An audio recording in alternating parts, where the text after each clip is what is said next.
The clouds parted over the Isles of Boreas. It was time to choose. The rebellion was in trouble. Ravens were scouting for the secret rebel base. They needed a game-changer. Pieces of the Sky Ripper had surfaced. Renato knew that using it could go catastrophically wrong, but he was sure he could figure out how to use it safely. Also, a temple had risen out of empty desert. The Iblis Stone was hidden there. It was a dangerous artifact. It could corrupt its user into a bloodthirsty monster. Maybe he could find a way to use it, to take its power without surrendering to its wickedness. And also, his old friend Lapino needed rescuing. Of course, Renato had a pretty strong suspicion that Lapino had betrayed the rebellion, and he had a gut feeling that he needed to use that to his advantage.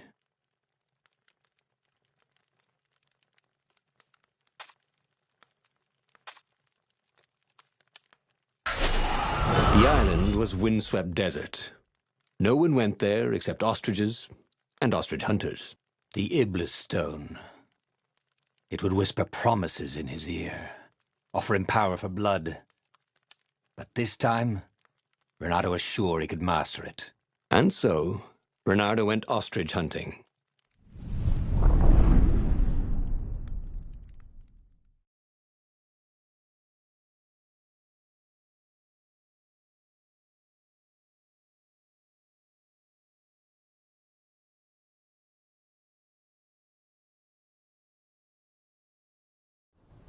Every child could sing verses about the Sky Ripper, but ancient codices held hints of other things. A stone that ate souls, a ruby that drank blood, a jewel only a righteous man could give away. Were all these things the Iblis Stone? Long hidden in a buried temple, another ancient item that was only resurfacing now, drawn up from the deeps by the Emperor's horrific rituals?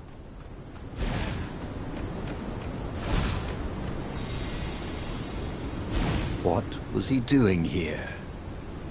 Last time, the stone had fought him for possession of his own soul.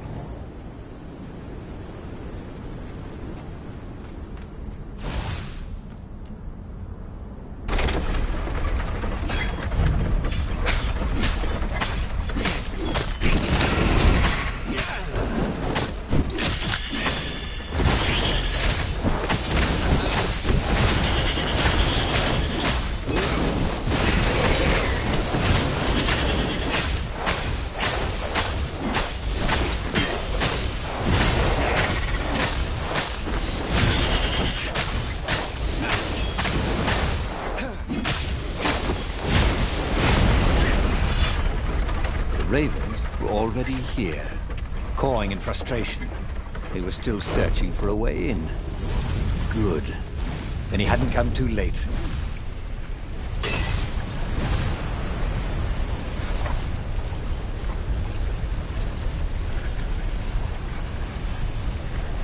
That could come in handy in a pinch.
This between us, if you don't mind.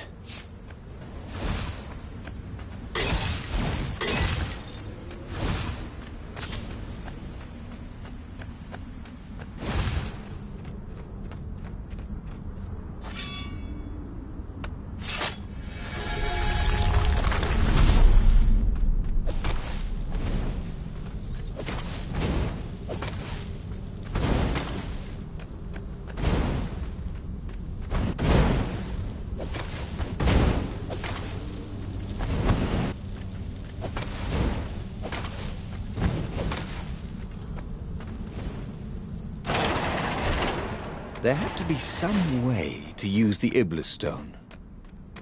It was old, wasn't it? People are so much cleverer now. And Renato was pretty sure he was cleverer than most people.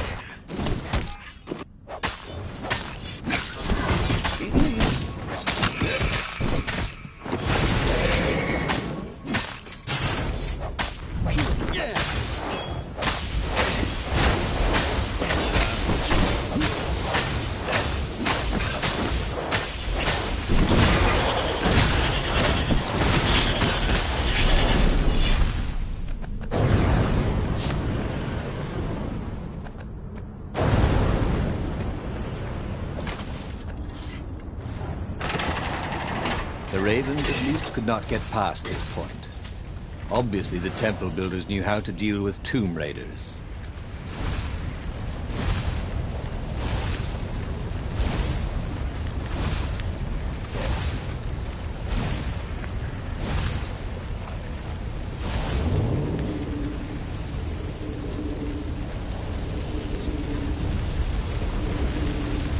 This wasn't actually such a hard puzzle, come to think of it.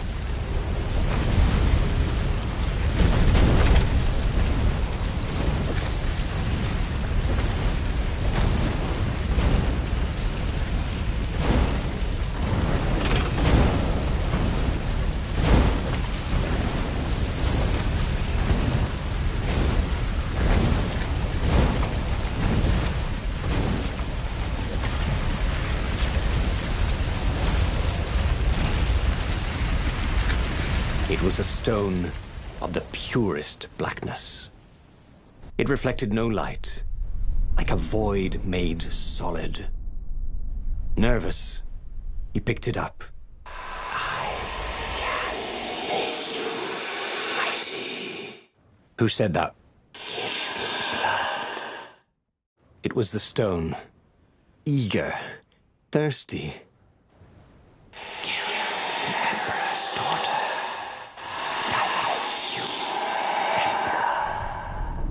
That seemed tempting and terribly wrong.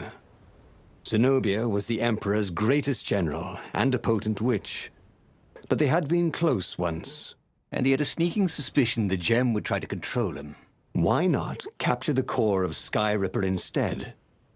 It was the eye of a lost god torn out by the transcendent Emperor to power his greatest weapon. "What's the core?" said the stone anxiously.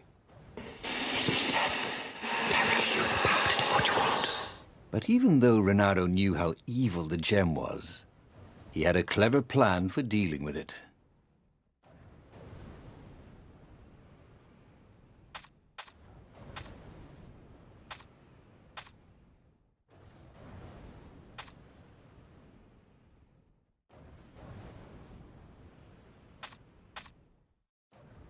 Why was he listening to a talking rock? Ah, but the rock had a point. If the stone could truly turn him into a powerful warrior, he could defeat the Emperor with the very weapon the wicked old toad had sought for himself. To be a hero, you had to sacrifice old friends sometimes, especially when they've become enemies.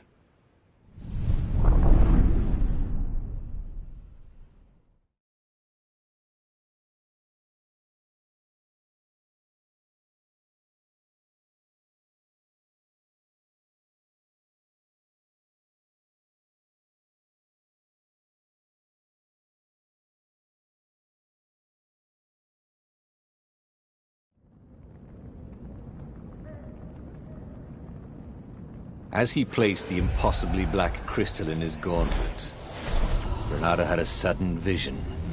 Charred fields covered in dead ravens below a black sun.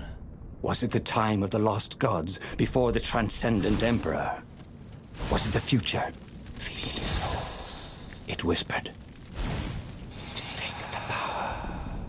He could feel the stone's hunger for souls. Its thirst for blood. All right, I get it. This was going to be interesting.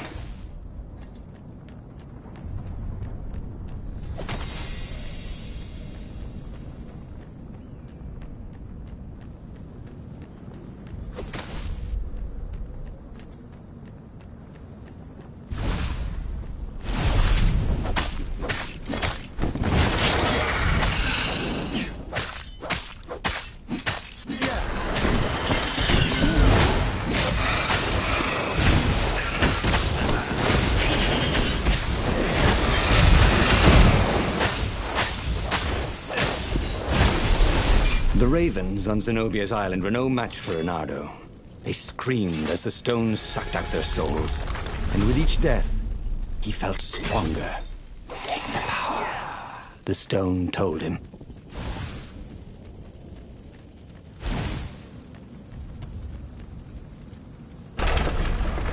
He couldn't do worse with Zenobia than he'd done with the core, could he?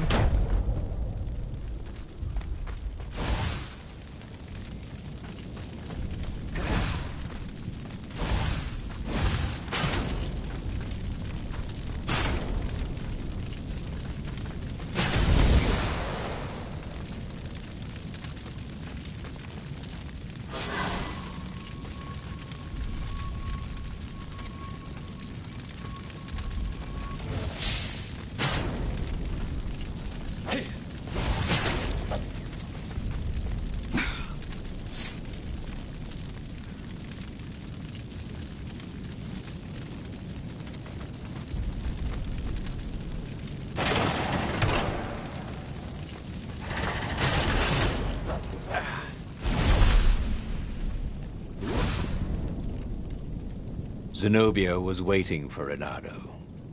She was alone, confident as always. Fire danced at the tips of her claws. Are you here to surrender? She seemed as cocksure as he felt. But she didn't know he had the stone. And I've missed you too, love. He chuckled. She spotted the stone and bolted without another word.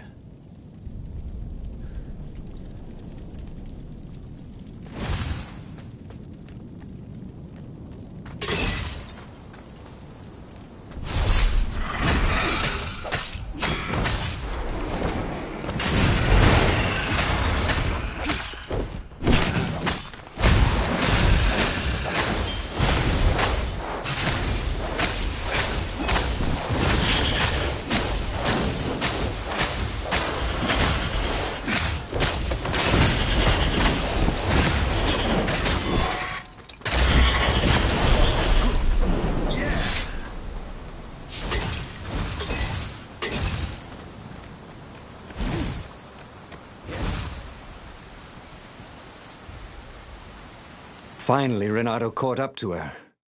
He had never seen her scared before. At school, she'd been the determined, brave one.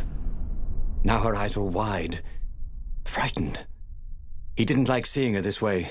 Kill her, whispered the stone. You cannot win your rebellion without it. Please. No, said Zenobia. Not that way. Oh, they had been so close once. Could he really feed her soul to his demonic gem? But if he spared her, he would not get the full power of the stone. Oh, how could he be the hero he wanted to be?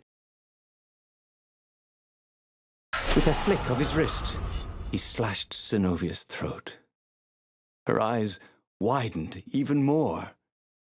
And then the light went out of them. Reynardo felt amazing. Power was rushing into him like water from a burst dam. Oh, such brilliance, exulted the Iblis Stone. Tasty. He felt a bit bad about killing her. He was pretty sure she still loved him. But needs must when the devil drives. Reynardo returned to the Farfarer and set a course for the Nexus. The Empire had a communication outpost there. He could call the Emperor directly. It was time to seize the outpost and let the Emperor know what he had done.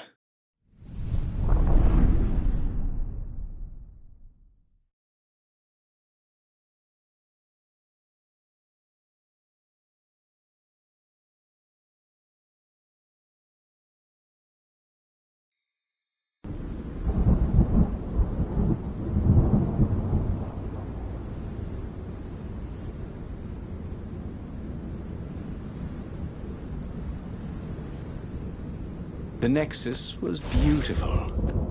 He'd never realized how beautiful. Everything glowed. The wind was so sweet. The sun so soft. The stones so warm. The black raven feathers black feathers. Suddenly, his eyes are filled with them.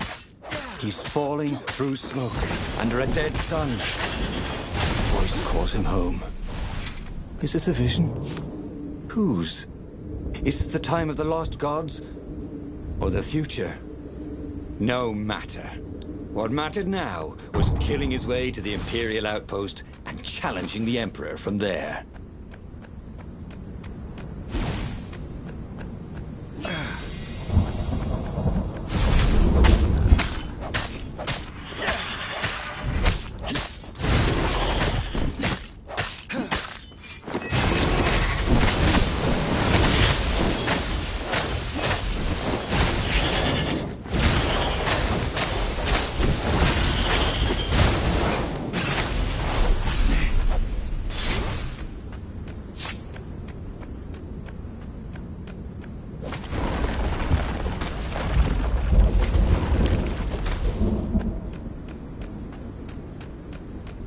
Up ahead was Lapino.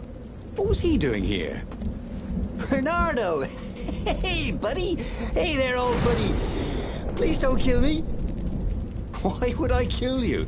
Asked Bernardo, although he had been thinking about it. Well, you've become... look, I mean, no disrespect at all here. Kind of evil? Maybe you should, I don't know, go to the mountains to have a think? See if maybe you're sure the stone is not all that healthy a thing to keep? I suppose you wanted, Bernardo said, and poked Lapino in the chest for emphasis. Oh, had he just killed Lapino? Oh, damn it.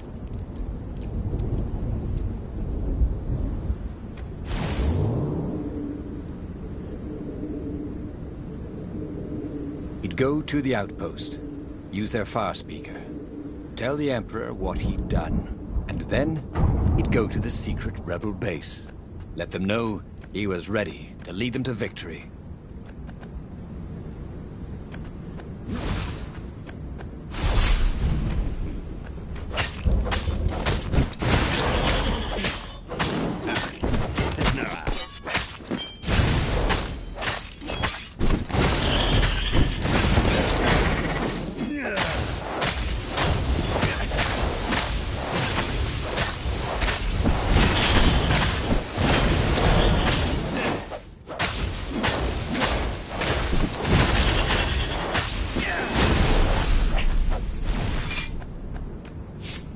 Renato rampaged through the Imperial outpost like a water buffalo rampaging.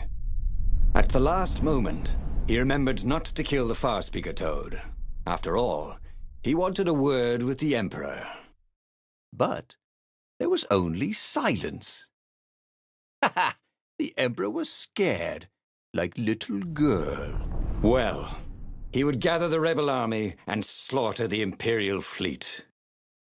Yes! Applauded the Iblis Stone. Tremendous. Then the Emperor would have to answer his far speaker, wouldn't he? Who are you? Asked a distant voice that sounded uncomfortably like Zenobia. What have you become? The mountains. Go to the mountains, urged another that sounded a bit like Lapino.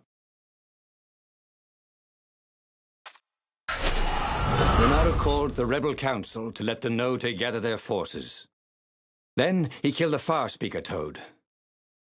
Why? Oh, because to make sure his sword was sharp. Oh no, that's awful. So no one else could use it. Yes, that's it. Then he set off for the ruins and the secret rebel base.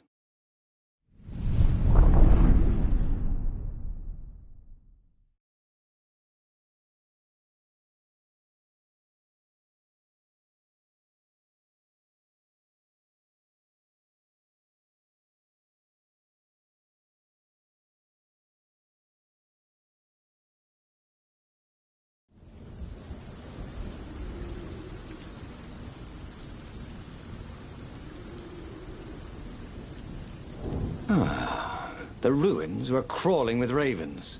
Probably looking for the secret base, Renato thought. But then he realized They're probably looking for me. They must be very scared of me. Well, here I am.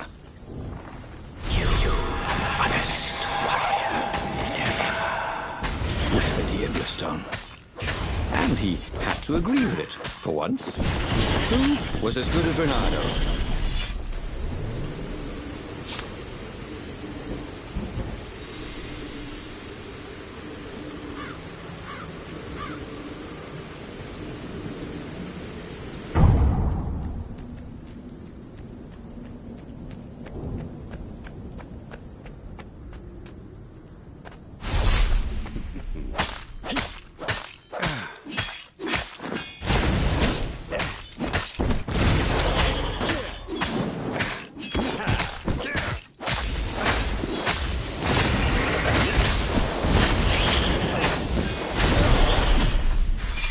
Bernardo was so happy. The stone was the best friend he'd ever had. Really, who would bury such a treasure in the desert? Soon, he'd go rally the rebellion and usher a new age for the islands of Earth.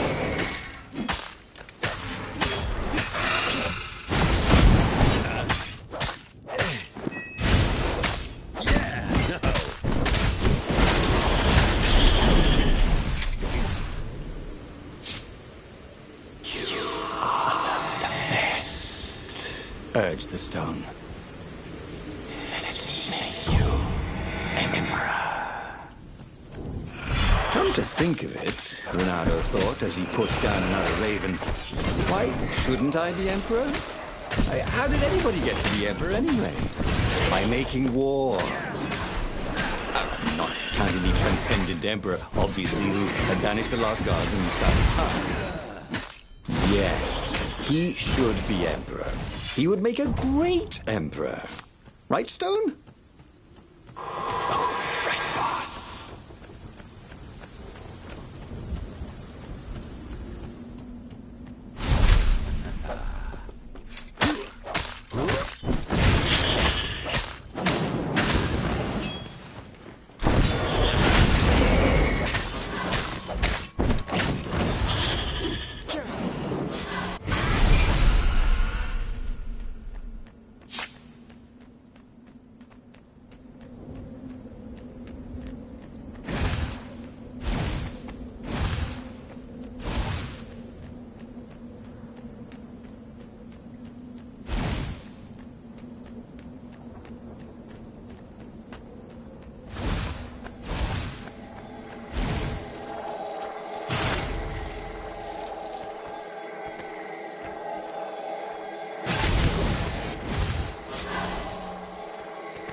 Long stairs. So he was close to the rebel base. Nothing was on fire. So far, so good.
Bernardo strode into the council.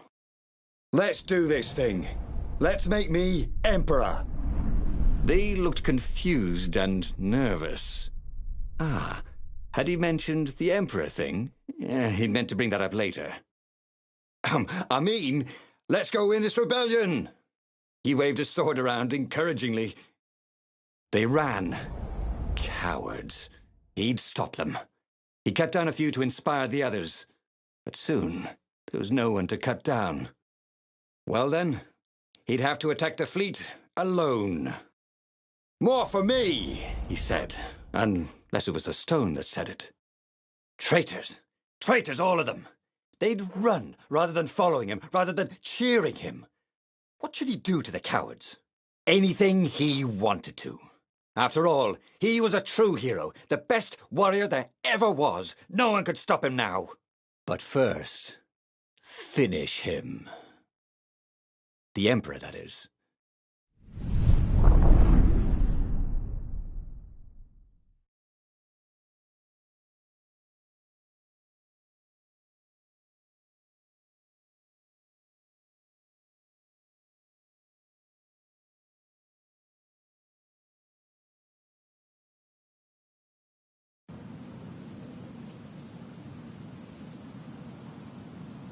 Where was the rebel fleet?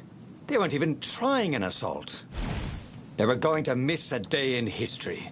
The downfall of this dynasty, and a new one to take its place. He didn't have to kill all the ravens. He could enslave them. And enslave the toads too. All the animals would worship him as a god. For he had once been a god. They would willingly give him their blood and their souls. And the world would change, would become familiar again.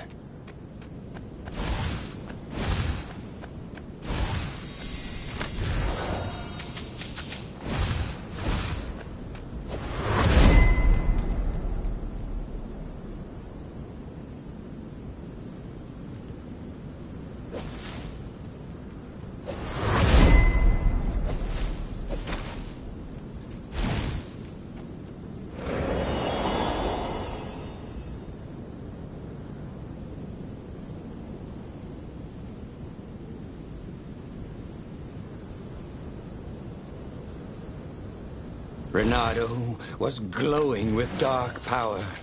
Already the sun had dimmed. He could do anything, he realized. He could wrap the island safely in smoke again. He was beyond a hero. He was going to become a god again. How odd, he thought, that the Iblis Stone had nothing to say about any of this. Well, no matter. Once he killed this petty toad emperor, he would bring back the Black Sun.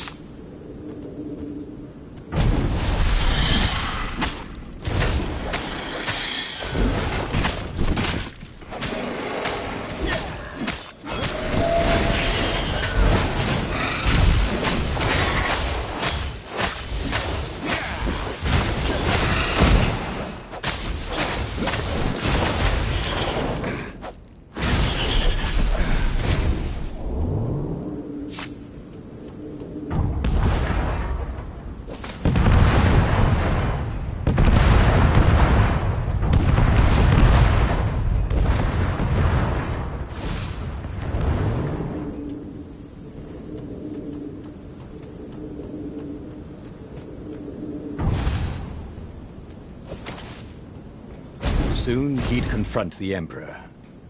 Funny that this whole war had come about because the Emperor feared death. Now it was coming for him. There was some sort of lesson there, wasn't there?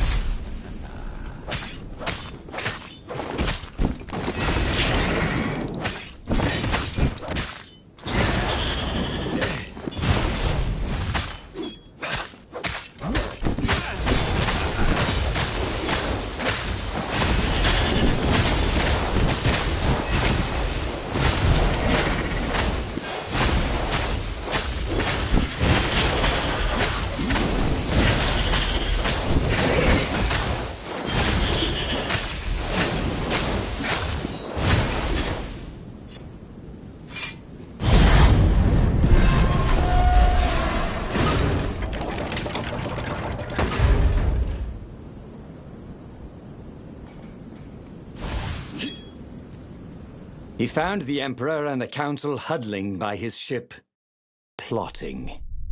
They saw him and cowered before him. Back to hell, fiend, croaked the Emperor desperately. In the name of the Transcendent Emperor, croaked the speaker. They held some arcane items he didn't recognize. He simply flexed his will and sucked their souls out of their bodies. And Iblis exulted. It is finished. And the void that had been a mere stone on a sword expanded. It stretched and ripped like a vast womb. And a gaze, black and pitiless as the sun, passed through the void into the land. And so time ended. Oh, again? But he already had all the secrets he needed. He was sure of that. He must have not used them the right way. What was the best, worst mistake he could make? Probably trusting that traitor Lapino.